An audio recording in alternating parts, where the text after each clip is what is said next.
Becoming a saint is no easy feat. But what exactly makes someone a saint? Is it their unwavering sense of justice, their love and nature to help those in need, their ability to think of others before themselves, or is it all of the above? Let us find out with the story of Saint Lianne Sandlot. Our story of Lianne Sandlot takes us to the year 926, in which she was born into a noble house that ruled over the Lagram province in Erebonia. Not much is known about her childhood, other than she acquired great combat skill, excelling the most with a lance. By age 15, she could compete with any knight or soldier within the castle, with no records indicating that she ever lost in battle. The citizens of Lagram were shocked to hear that a maiden such as Lianne was stronger than those whose role was to protect her. However, when she was 16 years old, Lianne began to hear a voice. Only Lianne could hear this voice, as it would go on to describe a role that only she could fulfill unless a fateful end would come to pass. Eventually, Lianne would come to meet the source of this voice, as it turns out to be the wandering witch Rosalia. Rosalia took Lianne to the depths of the castle that she resided in, where the two would be greeted by Arianrhod, the Argent Knight. The presence of the knight was overwhelming, but Rosalia explained that if Lianne was able to pass its trial, she would become its master and wield the power it possessed. After much thought, Lianne accepted the trial, though her goal was not to use the knight for selfish reasons, but to prevent the knight from falling into the wrongful hands. Upon finishing the trial as victorious, Lianne became the awakener of the Argent Knight, but underestimated the power that the knight possessed. As a result, Lianne sealed the knight under the castle, preventing anyone from coming across its existence. 5 years passed until Orthoros Arianrhod declared himself the new emperor of Erebonia, to the dismay of his 4 brothers. However, Orthoros had awakened Testarossa, the Vermilion Knight that aided in his forced succession. Upon hearing of Orthoros' actions, Lianne formed and became the commander of the Eisenritter who would protect Lagram from any attacks. The Eisenritter was so strong that it was believed that the army of knights would ride their stallions across the field at lightning pace, cut all foes down with their lances and spears.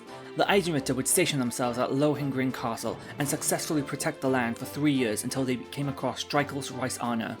Dreikel's opposed the civil war that Orthoros had stationed, as Dreikel's was contentious living with the nomads in the Nord Highlands 4 years prior.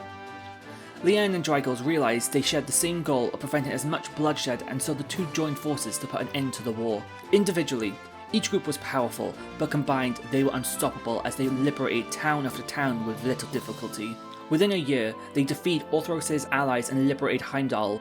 As a last attempt, Orthoros transformed Testarossa into Vermilion Apocalypse, and not only massacred multiple armies, but summoned the Infernal Castle. All that remained was Orthoros and the combined army of Lianne and Dreikel's.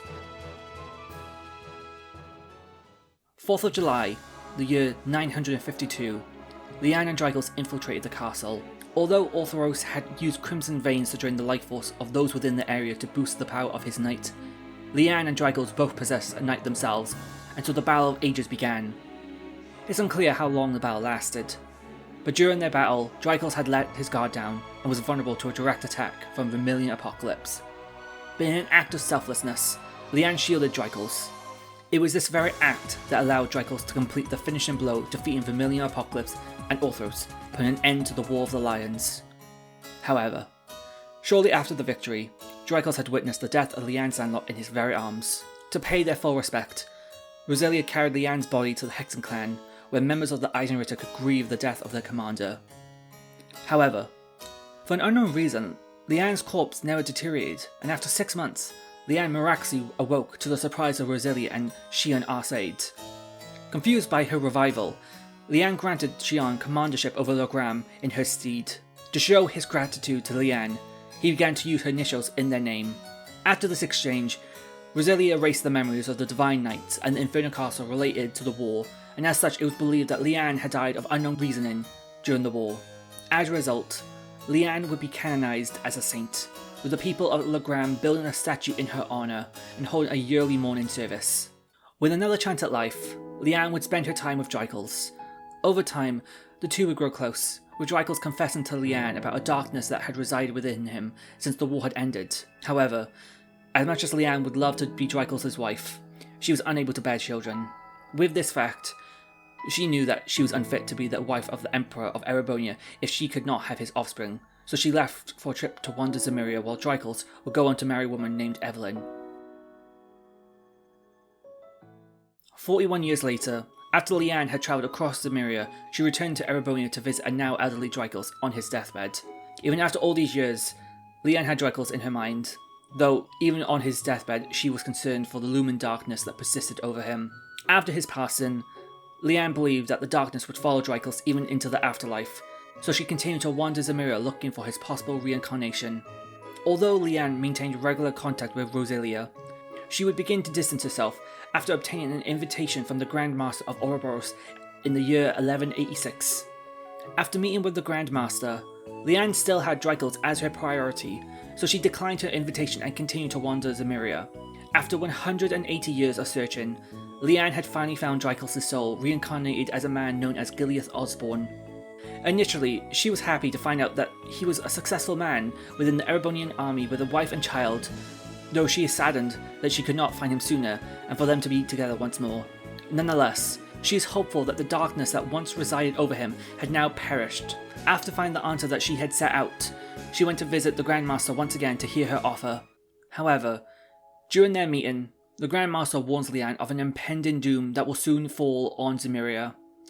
Upon hearing this, Lianne leaves the meeting and rushes to Drykos to make sure that this darkness had not returned, but unfortunately, she was too late.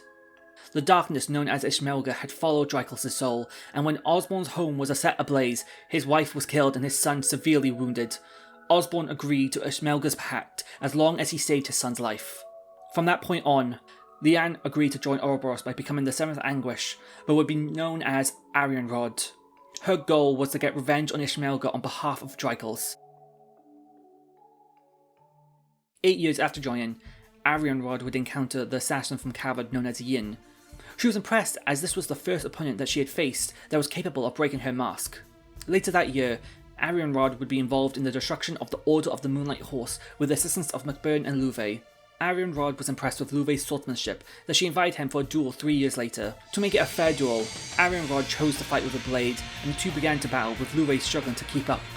However, Arianrhod noticed that Louvet's mind was occupied and struck the finishing blow, snapping his sword in two. Although victorious, Arianrhod still was impressed with Louvet's ability to keep up with her momentarily and talked to the Grand Master praising him for his skill. The Grand Master listens to Arianrhod and forges the Kurnvitter using the Divergent Lords as his replacement. Arianrhod meets with Louvet again, inviting him with the Grand Master herself. Once in the Celestial Globe, the two present Louvet with the Kurnvitter, though Arianrhod warns Louvet that if he accepts the sword, that he would never be able to walk the path of mere mortals again. With his mind made up, Louvet accepts the weapon after acknowledging that he could never walk the road of mortals after what had happened in Hamal. A year later, Arianrhod would come across a young Duvali who had survived a raid on her hometown. She would reveal herself to be the legend of the Steel Maiden of Erebonian legend, and would soon raise her like her own daughter. Later that year, Arianrhod and Duvali would assist Ouroboros by raiding the DG cult lodges, where they found a young Aenea who was groomed into becoming an assassin. While controlled by the cult, Aenea had no sense of self until Arianrhod stepped in to free her. To show her gratitude, Aenea joined Arianrhod and became like another daughter. Soon after, the three would come across Aeneas, who was a bracer. Aeneas was frustrated with the rules and regulations that the guild had in place, even when said rules would prevent her from arresting an evil mastermind. It was when she witnessed Arianrhod's sense of justice by not being bound by others' rules that she wished to join under her. And like that, Aeneas became like a third daughter to Arianrhod. From this point forward, Arianrhod would form the Sandlot, a tribute to the Eisenritter she once commanded during the War of the Lions. Arianrhod would be the leader, with Duvali being her head knight. 5 years later, Arianrhod would hear of Louvet's passing aboard the Liber Ark and would report this to the Grand Master directly. Grieving over his death, Arianrhod prays that his soul rests in heaven. She's still mourning his death when the 5 other Anguish meet with the Grand Master, as she believed that he had the potential to surpass her in swordsmanship. After the Grand Master declares the Phantasmal Blaze ban, Arianrhod pledges to help in any way she can. A year later, Arianrhod would return to Logram as she heard that something strange was happening in Lohengrin Castle. While investigating, she notices Class 7 on one of their field trips and takes great interest in Laura S. Arsaid, the descendant of Shion S. Arsaid. During the battle with Nosferatu, it's believed that Class 7 is victorious until it unleashes a powerful final attack. At this point, Arianrhod steps in, destroying the source of the fiend. Shortly afterwards, Arianrhod returns to the Celestial Globe in a meeting with Anguish 1 and 6, where they confirm Crossbow will be their target. A month passes as Arianrhod makes her way with Novartis and Campanella to the wetlands. It's here she faces Aeolia and Lynn, and has no problem defeating them until she comes face to face with the SSS and Yin. She introduces herself to them before they get attacked by a cryptid. Upon defeating the cryptid, Yin challenges Arianrhod to battle, but with one attack, Arianrhod brings the SSS to their feet. Although Yin was still able to stand, Arianrhod recognises that this Yin is different to the one she fought 10 years prior. Before leaving, Arianrhod's parting words warns the SSS that a bigger threat looms over Crossbell in the coming weeks, and that they should prepare themselves if they wish to survive. Once the Red Constellation invade Crossbell, Arianrhod is seen overlooking the sea as it bursts into flames. Compared to Campanella, she is opposed to the excessive damage the Red Constellation has inflicted to Crossbell, but doesn't intervene for she has faith in the Grand Master's plan. Arianrhod would later assist Croyce in setting up the Bell of Crossbell for the rebirth of Kia the Divine Child. With the hollow Phantasmal created in Crossbell, Arianrhod remains in Crossbell until their plan is completed in Erebonia. One day, she would notice Minith attempting to steal medical supplies to his own profit. She would keep an eye on him while the SSS chased him down. Before he could get away though, she strikes down his vehicle, allowing the SSS to arrest him. Confused by this, they question her motive for this, where she disapproves of his malice behaviour for taking advantage of people's goodwill before retreating. 2 months pass when Arianrhod faces the SSS on top of the Stargater's tower as requested of Kia the Divine Child. Arianrhod engages in battle, testing the SSS to see if they have the resolve to overcome the foes that lay in their path for freeing Crossbell. Arianrhod is impressed with how much the SSS has grown since their last endeavour, as she retreats after giving them her blessing. Upon the SSS being victorious in the Azure Tree, Arianrhod returns to the Celestial Globe to explain what transpired to the Grand Master. 2 years later, Arianrhod would be tasked with charging the Aeon-type Alpha in Ordis, but would soon be interrupted by Millium. She and the Sandlot capture Millium until Reen and New Class 7 locate Millium and intend to rescue her. The Sandlot entertain New Class 7 with battle until Arianrhod steps in before introducing herself. Freaked out by her presence, Reen summons Valimar immediately, fully aware of how powerful Arianrhod is. She is one step ahead though, as she uses the Aeon to occupy Valimar. She then challenges Reen to see how his 8 leaves 1 blade technique compares to her lance. Reen enters Org mode before the two battle one-on-one. Reen stands no chance, and it isn't until Gaius Walsall interrupts their duel that Arianrhod retreats as the Aeon had finished charging. The next morning, Arianrhod with the assistance of the Sandlot and Northern Jaegers take over Juno Naval Fortress.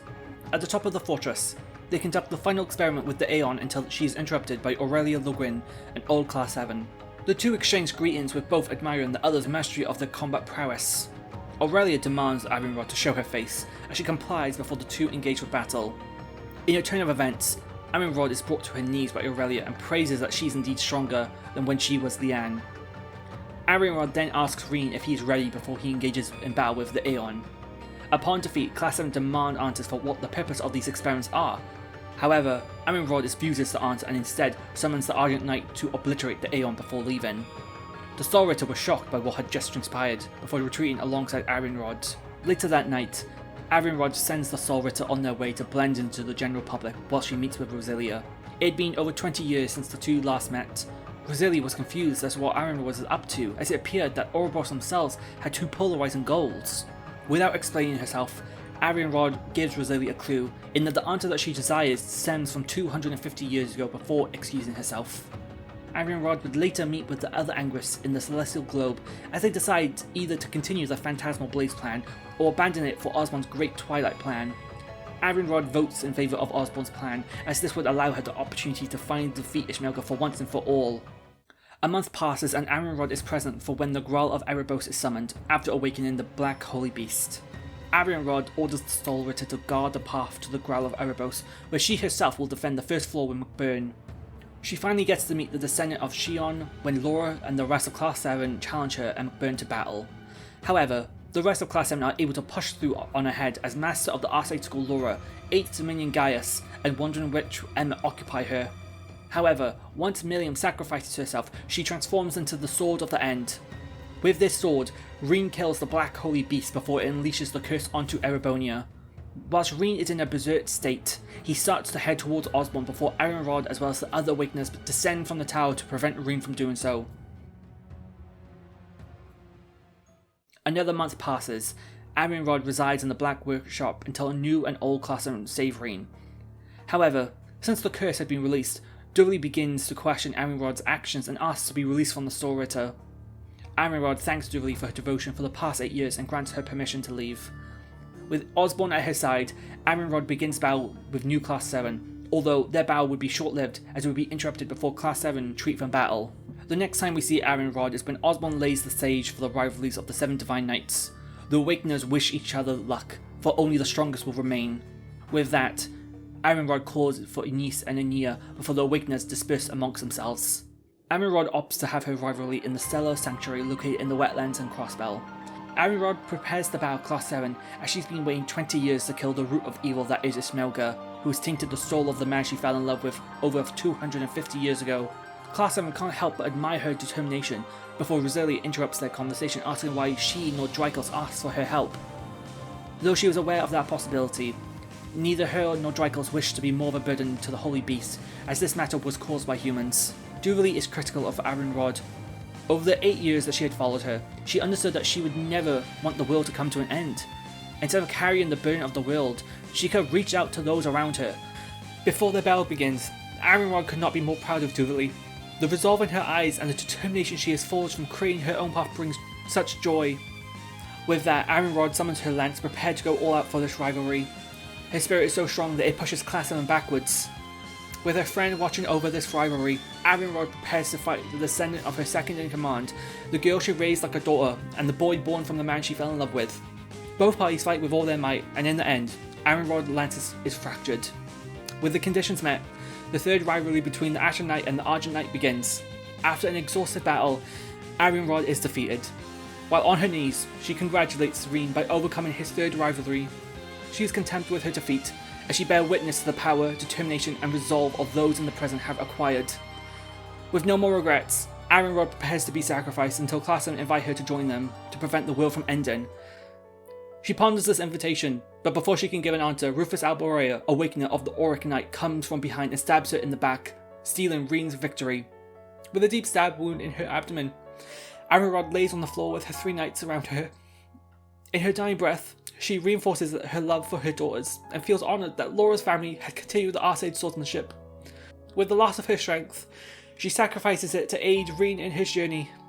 With the rivalry over, the Sandlot grieve their loss and create a grave for Arianrhod by placing her lance and her helmet in the wetlands. Class 7 and the members of Ouroboros appear to bless her soul as they remark about memories they shared of her. After the final rivalry, Reen is victorious, and with the help of Lianne, as well as Rutger and Osborne, all 4 can manifest Ishmelga into their realm. It is here where the heroes of Liberal, Crossbell and Erebonia unite to destroy Ishmelga for once and for all. Once Ishmelga is defeated, Reen witnesses Lianne, Rutger and Osborne one last time before all 3 walk into the afterlife. I don't know if it was obvious or not, but Lianne is my favourite Trust character. Not only is her tale extremely tragic, with lots of cruel twists of irony sprinkled in, but Lianne had an effect on me that I never would have expected.